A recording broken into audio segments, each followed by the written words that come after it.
My name is Rich Schmidt. We're here at Dolio Winery with Pam and Don Klase. I should have asked how to pronounce that before. Pam and Don Klase. It's June 20th, 2017. And my first question for you guys is, why wine? Well, we had an interest in wine for quite some time, but it really starts back in the area where we grew up. We're from Pennsylvania. I grew up on a dairy farm. Pam lived in a farming community. And so we worked in the agricultural business as high schoolers, teenagers, and then went to college and kind of went into the high-tech world. And then years later we thought, it would be nice to get back to the country. And so we left the suburbs, moved over into the country here in Battleground, Washington, and then decided we needed to do something with our land. And we tried animals. We had draft horses for a while. But those things required a lot of extra work, and we thought the kind of work we wanted to do was something that we could produce a product that we could have for sale and people could come and enjoy. And wine was a natural fit for that. So we started out experimenting with grapes, growing grapes, and then the natural step was to move into winemaking. So that's kind of how we got there. And so I know you did you kind of mentioned a little bit, you did quite a lot before you started Dolio. Can you kind of take us through your history together? Sure. So we met actually in high school. We were in the junior high band together. Awesome. And he was the drum major. In high school, we were in the band and the choir and the play together. And then we went off to college. We went to Penn State first. And then I'm a year ahead of her, so I graduated. I moved to Rochester, New York for work. And then a year later, she came to Rochester, New York. We got married in 1984 and then moved to the West Coast. And that move took us to Southern California. I had family members down there, and we stayed there for 3 years and then moved to Oregon for work. And then we were in Oregon until 2003 when we moved over here. So that's kind of briefly how we came together. So it's been 33 years and stayed together. Right? Yeah. So when you started, you said kind of started experimenting with grapes. So how did you go about that? You have a farming background, but not necessarily a viticulture. So we had some grapes on the farm that were more or less for eating, and I always enjoyed, just sort of harvesting the grapes. And then when we lived in the suburbs of Portland, we always had a couple grapevines along with blueberries and cherries, and we were always just experimenting there. And then when we came over here, we went to another vineyard here, and the owner said, you should grow grapes. So he gave us some cuttings, and we propagated the plants and got started, and then learned how to take care of the vines. But on the winemaking side, we had no knowledge of that. So we started out by going to the local brew shop and bought a wine kit. Mm-hmm. And made wine, and it was a wine kit wine. It wasn't very good, but we learned about the steps of fermentation and the problems you could run into. So then from there we thought, well, okay, this is great, but we need to work with grapes. So we bought 100 pounds of grapes the next year and made wine from that and learned, and then we thought, okay, now we need to do it on a bigger scale. So the next year we bought 1,200 pounds, and in our driveway, like many people start out, we destemmed, crushed the grapes, made the wine, and bottled it, and then gave it away to a lot of our friends to get feedback. Mm-hmm. And once we had that feedback, we sort of knew where we needed to improve and also what we were doing right. So we started out then in 2013 with our first vintage. And a lot of that vintage was based upon knowledge that we gained in that trial and experimentation phase. Mm-hmm. Plus also we read a lot, we learned what winemakers were doing. There's a huge volume of publication out there that's available, and so we did that. And then following on with that, we joined the Washington State University Extension Enology program, and we completed that in 2015. And so that was the basis of our enology winemaking learning and experience. Mm-hmm. You talked about kind of the continuing education. That's something I'm interested in because you've done multiple education after your original education. So what was your kind of impetus to going back to Washington State? Going back to Washington State was to make sure that our winemaking was on par, and what we learned was we just recently got some awards. We got one this year, a double gold in our Primitivo from the Seattle Wine Awards, and last year we entered some wines and got a silver for Barbera from the Cascadia wine competition, and a bronze for our Gruner Veltliner from the Seattle Wine Awards. All three of those wines were completed winemaking wise prior to us getting our certificate. Okay. So Wow. That's pretty impressive. yeah. Yeah, it was validation when we got that award, the double gold, that we really were handling this process properly. And we have scientific backgrounds, both of us, so we approach winemaking from a very scientific perspective, but not only scientific. There's a definite art aspect to making wine, and so we learned through the Washington State course that sensory evaluation is really, really critical and important to understand. And that was probably the biggest plus for us, is to have been able to go into their lab and work with their food scientists and understand, why a good wine is a good wine. And of course, their enology guys are probably some of the best in the world. And so we really feel fortunate that we live here and we're able to tap into that resource. Tell me what you mean by sensory evaluation. So oftentimes, wine has properties of aroma and taste that vary over time with aging. And you have to be able to sort out the good things from the bad. There are difficult things that can happen in winemaking, and you have to be able to identify them and correct them before they get out of control. So sensory is an excellent way of determining if you have a potential problem coming. And aroma, when I walk into the winery, the first thing I do is smell. And if I smell something off, different, not clean, not fresh, then I need to start looking for the source. Interesting. And looking involves, just walking around the winery, looking at barrels, as well as tasting. So I noticed that when you talk about making wine, you talk about we. So are you both making wine together? Are you both considered I would winemakers? consider myself a winemaking assistant. Okay. Don makes all of the decisions regarding fermentation, and I participate in adding nutrients and punch down and all of that. So it is definitely a team effort. We do everything together. It just makes it go a little bit faster, and cleaning is so time consuming. It's so important and so time consuming. So we're a very good team in that. I'm really good at prepping stuff and getting things ready for him to say, okay, we're ready to do this step. And she does most of the marketing work, especially she does all the graphic design and social media content. And this is really critical today because for a small business that is a direct-to-customer model, you really have to be able to reach out to the customer base and appeal to them. And so Pam does all the artwork design for the labels and the website design and all the social media work too. So is that something you had a previous interest in, or was that some sort of a necessity? Oh, it started out as something fun. I used to do a little, when my kids were little, I used to do a newspaper for the kids. And just takes events that had happened but twist them and make them funny. And it started out as these little newsletters, and then that was when we lived in the suburbs. When we moved here, I started doing a farm newsletter and talking about, well, we got sheep this week, or we had lambs this week, or whatever the news was. And that kind of evolved into me doing a newsletter for an local organization, and well, here we are. It just kept evolving. Nice.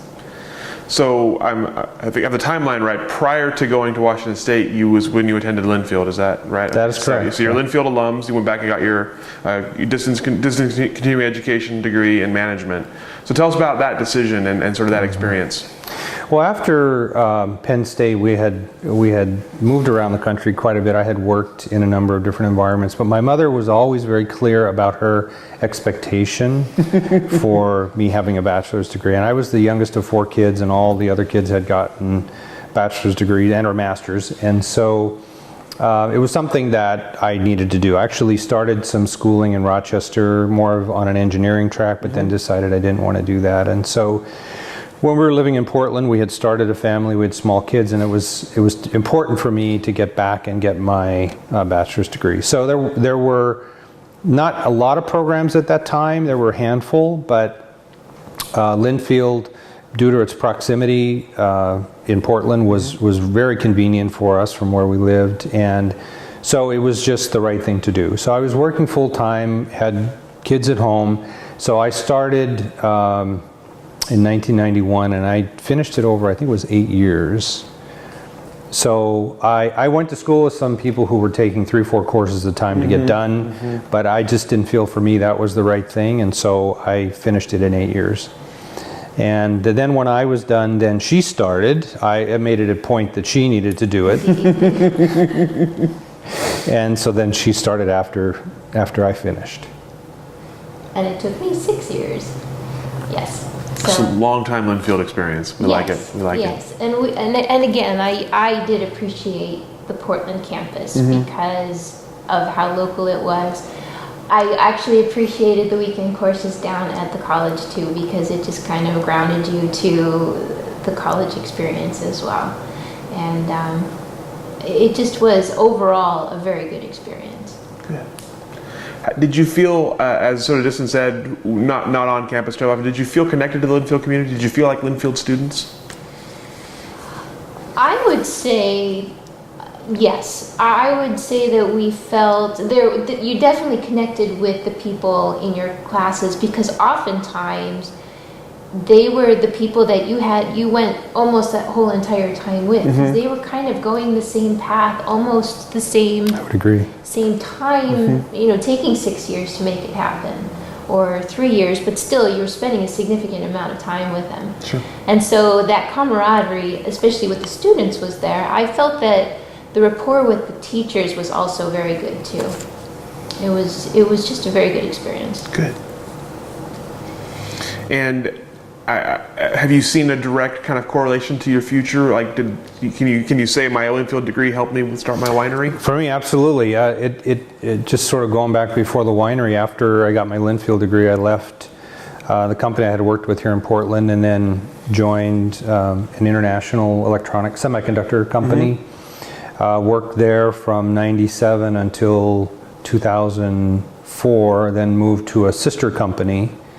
And at that company, I went in as a marketing head, and then I became vice president of sales, and then I became CEO. Wow. And so prior to moving over to this job in the winery full-time in 2015, I was a North American CEO for a German semiconductor company for 5 years. So it definitely had an impact. Sure. There was no question about it. Sure. For me, I was a stay-at-home mom. However, in our life, it's go big or go home.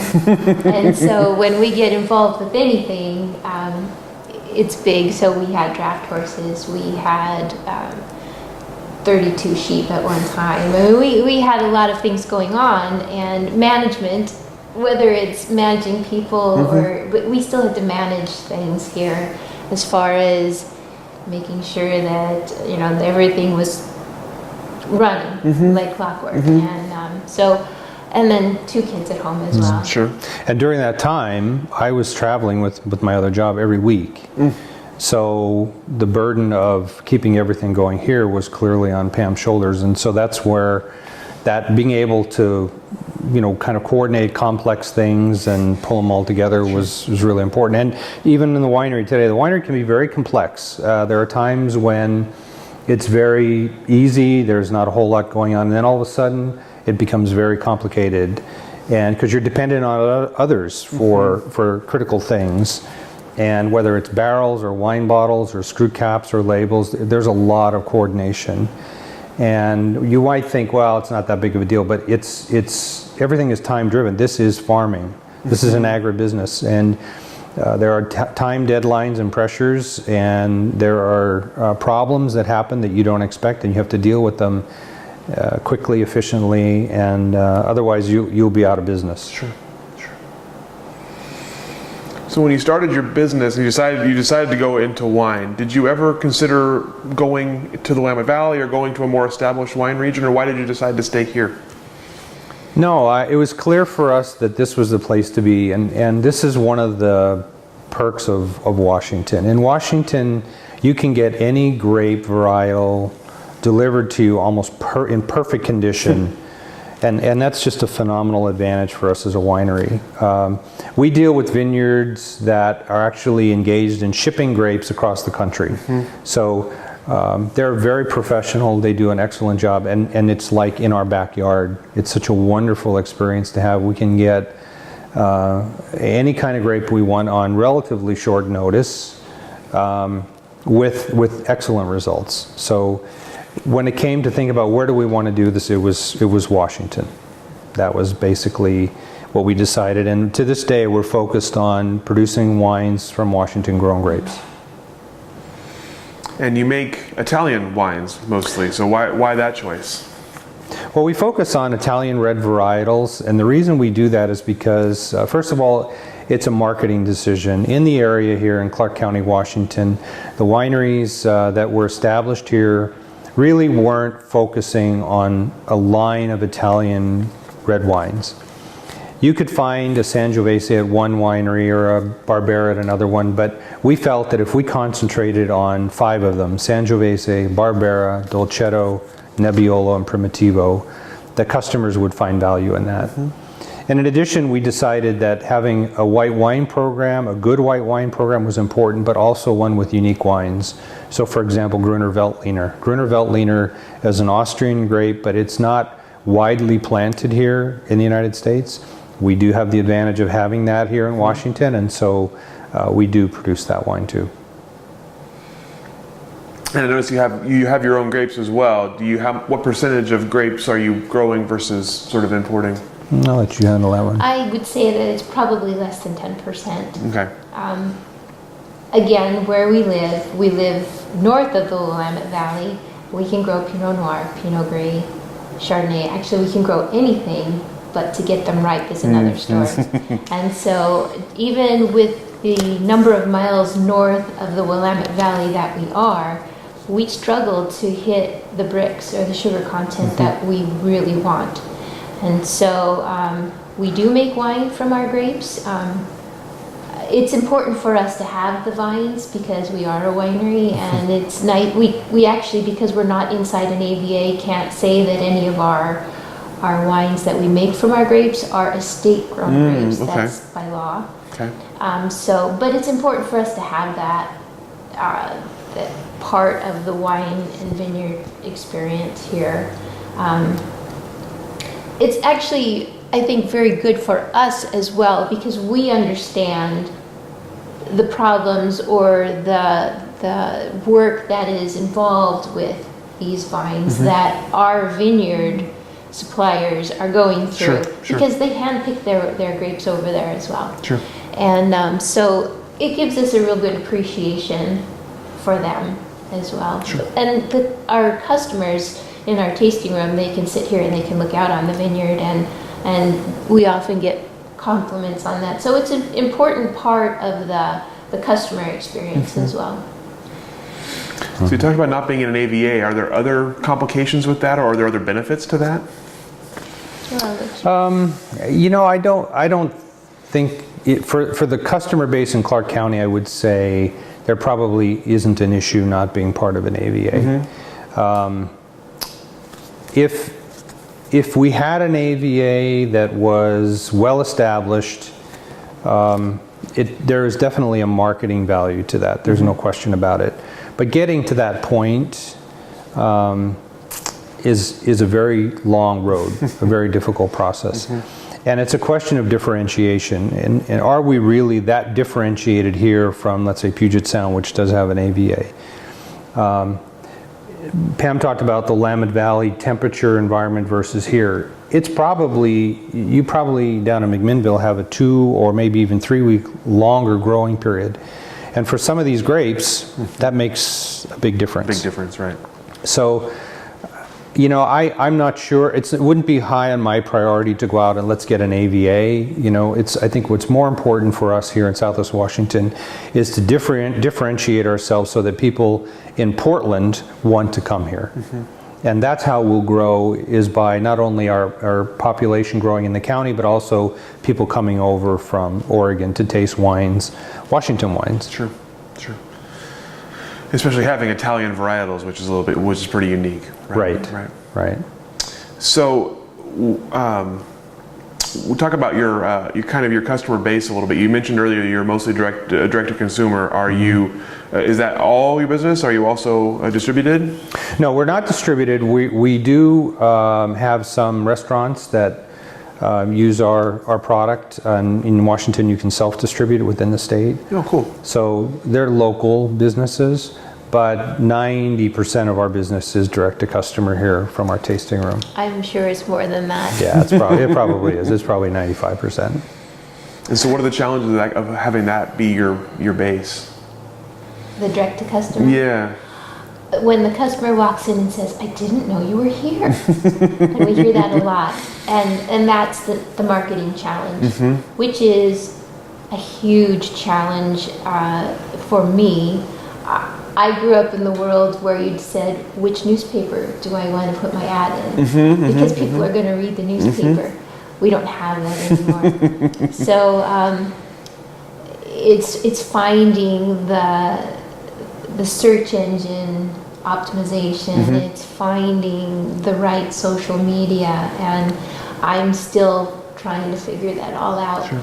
We found that our best marketing is word of mouth, and we keep hearing we've heard good things about you and your wine, and so that's our goal. Sure. That's our goal, and if that's our best marketing, I'll take it right now. I mean, we're actually growing fairly well. We're having a much better year than last year because really people didn't know we were here last year. Sure. Yeah, I would also say the customer base, there's a wide range of customers. Some who are very knowledgeable of wine and want to taste wine.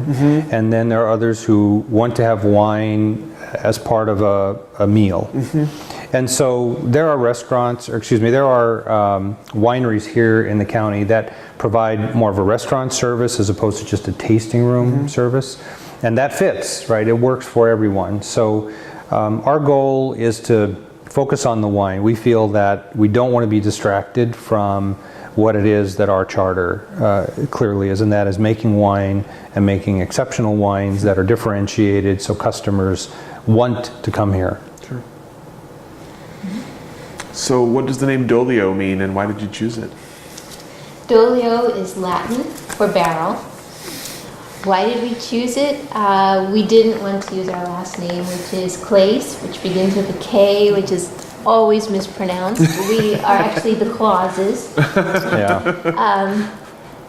We didn't really want to choose something from the area.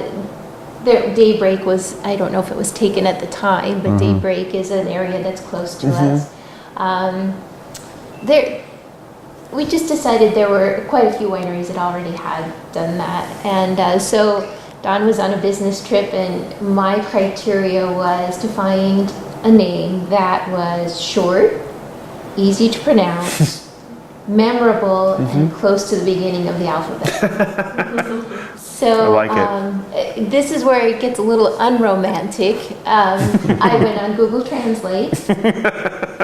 And I took words from the winery, barrel. I can't even remember all of the words that I went through. And we found Dolio. And we actually met a gal recently who learned Latin. She's from Germany. She was a Latin student. She said, it's correct. And we're like, okay, Google Translate did not do us wrong. Right. So that would be bad. Yes. We did a lot of searching to make sure that it wasn't something that we didn't want it to be. And has it worked as you hoped? Has it been memorable? Has it been? We get that question quite a lot, and people always say, I like it. I like it, interesting. So, and I think even with after having asked that question, they'll remember it even more. Absolutely. Yeah. So back to winemaking a little bit. Do you have a winemaking philosophy? So yeah, it's a very good question. We don't believe that intervention is over intervention, I should say, is necessary. So if you start with, and this adage has been around for a long, long time. If you start with high quality grapes, your chance of getting a high quality wine is greatly improved. So we believe in that. When the grapes come in, we work with them as they are. We don't want to go down the path of changing acid levels or sugar levels or anything like that, because it just causes more intervention later. And so we prefer the grapes just to speak the way they are, and we work with them as best we can. Now there are some times when things don't work out quite right and you have to make adjustments, and we do that. But I think really our philosophy is to make it as simple and as natural as we possibly can. And fortunately, a lot of the winemaking suppliers, the enology guys, are on that same track. And so we have a lot of support from those guys, and I think it really pays off. What's you haven't been in the business for too long, but what have you noticed about sort of the knowledge level of your consumer? You talked a little bit earlier about people who really want to taste versus want to have with a meal. Are they pretty knowledgeable about your wines? Are they really looking to explore Italian wines? What's kind of the typical? Well, our one area of our focus is education. So we do videos for vine care. We've done some for winemaking. So we want to educate the customers. We spend a lot of time with our customer base talking to them about why and how. And they appreciate that. So I would say there is a fair population of wine consumers that is very knowledgeable. And then there's a large proportion that wants to learn and has an interest. And so we teach. We sit down with them and talk with them and help them understand why a wine is the way it is, and maybe the differences that you can get between a Sangiovese that comes from Washington or one that comes from somewhere else. Interesting. And I know you're part of the North Clark County Wine Trail. Tell us a little bit about that. So we wanted to join forces with some other wineries in marketing. And so we have a group together with Pomeroy Cellars and Moulton Falls Winery. And we try to find different ways to reach out to people, be it an event or just recently we did a radio ad in Longview. And we did a weekend over Memorial Day where people could come in and purchase a wine glass, a specific wine glass for the wine trail, and then go to each of the 3 wineries and have a free tasting and get wine club prices. We called it Wine Club for the weekend. Nice. And that we met a lot of new people through that event. And so we just use it as a tool to share customers and also reach new people. So I don't have a lot of background in the Washington wine industry, but of course the Oregon wine industry is always talking about collaboration and working together. Have you found something similar here? Yeah, I would say so. I think winemakers are pretty open to talk about their problems, their successes. I think for us, we feel a little bit isolated being in Clark County. It's not the major wine industry section of the state, so more of the state's attention goes to, perhaps Woodinville or Walla Walla, and that's just the way it is. You have to grow into it. But as we do more things, as we bring out better wines and win more awards, those attentions will be turned our way, and then we'll benefit from that. So locally, I think there is a great deal of desire to see the entire industry in Clark County accelerate and grow. I think there's good enough diversity here in terms of styles and thinking, so that's good. We're not all sort of monolithic. But I think we really need to find ways of, as I mentioned earlier, connecting to Portland wine drinkers. That's the big market. In Seattle, Woodinville benefits from the fact that Seattle is so close, and so our Seattle is Portland, and so we have to connect with those wine drinkers. Sure. And so what's the future for Dolio Winery? What's it look like in the next 10, 20 years?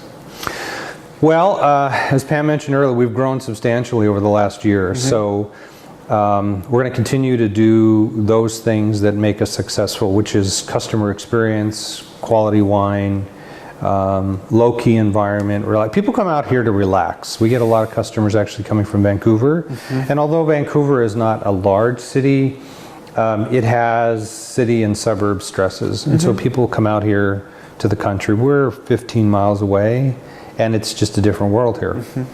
So we're going to continue to provide that customer experience, and I think we'll stay clearly focused on the Italian varietals. We do have some French style wines, some typical Cabernet Sauvignon or Syrah. They're universal wines. Everybody appreciates them, so you sort of need to have them. But we look for opportunities to do new things. Last year we fermented orange muscat, which is kind of a new thing for us. So we'll look for opportunities like that. But we don't want to be a large winery. We want to stay small. The two of us working together is efficient and fun. It's just a family business, and that's the way we want to keep it. We want to run it professionally, but we want to keep it small. Do you have an ideal size? It sort of depends. As the population grows here, I think we could probably grow to 1,000, 1,500 cases a year. But right now the county isn't able to support that, so we'll stay smaller until it gets to the point where it can. And but I think the strategy with the varietal choices we've made is the right one. We hear that time and time again. We don't particularly engage in blending. A lot of wineries focus on blending. We do some, but it's not really our core business. Our core business is straight varietal, red Italian grapes. Do you hope that the business stays in the family? Do you hope your kids will take it over someday? I think realistically that's not going to happen. It's pretty clear now. My youngest son hasn't even had any of our wine, and he's just not a wine drinker, and he's of age. I think it's not something that I actually even dream of, because I know realistically that's not going to happen. So I think we just make the business the best we can, and just experience the feeling at the end of the day of our accomplishments, and just feel good about the feedback that we're getting, and that's good enough for me. I think it would be great if they had interest in it. This is our thing. We created this thing, and so. But I want them to have their own thing. So, if they want to take Dolio Winery and make it into the next thing, next level, whatever, that'd be great. But it's got to be something that is their own making. We can provide the basis for them, and it would be great if they took it over. But I would want them to then make it their own. Sure. And we know from our experiences that the industry can be stressful on relationships, stressful on families. So what's your secret? How do you make it work so well? I think our secret has been our secret for 33 years now. We just talk things through. Yeah. We don't stew on things. If something's not going right, we'll just talk it through. I mean, I don't think we've ever had a yelling kind of battle. I think there's a scientific approach to this kind of business, right? And when there's a problem, there's a reason for the problem. And so we tend to look at the cause and figure out how can we prevent this, or if it's partially desirable, how do we make it better? And I think that background is really helpful. But I also think that this is our livelihood, and so we have to approach that in that manner. And so by supporting each other, we're going to survive. Sure. And that goes for business, that goes for marriage, that goes for life. Sure. Yeah. It's a good philosophy. I like that. So you talked a little bit about the future of the immediate area winery. What do you see happening to Washington, to Northwest wine in the next, say, 10 or 20 years? I think there's been a tremendous acceptance for Washington wines around the country and even around the world. And I think the growers, the vineyard guys are doing an excellent job of managing the acreage that they have, and the products coming out are excellent. And so from a winemaker's perspective, we're the next step in the chain. And fortunately, we have a great research institution in Washington State to help with that. And also, frankly, I think it's great that Linfield is now getting involved, because not everybody who goes to Linfield is going to stay in the Willamette Valley. And so let's look for some of those graduates to move into Washington and bring in their style of winemaking and their thinking to add value to the whole thing. I feel very positive about Washington. I think the state has a good idea of what the potential is for this business.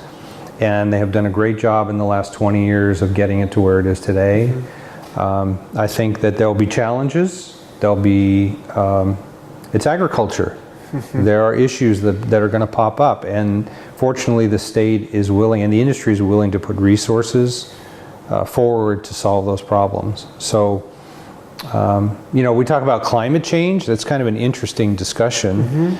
We could be a warmer climate. We could be maybe, finding higher grapes with higher Brix, or who knows, right? But that's something that I feel very confident the state's resources will come together and find resolution for. And they provide good guidance for us. Like, a number of years ago, there were quite a few fires in central Washington, and so Washington State put together a protocol for dealing with smoke-tainted grapes. So we didn't have that problem, but somebody did, and they were there to help them. So I think that's a testament to the industry's ability to work together. And I just feel very pleased to be part of the group here. If I had to move my winery to some other state, I would still want Washington grapes. Nice. Anything to add to that? Not really. No.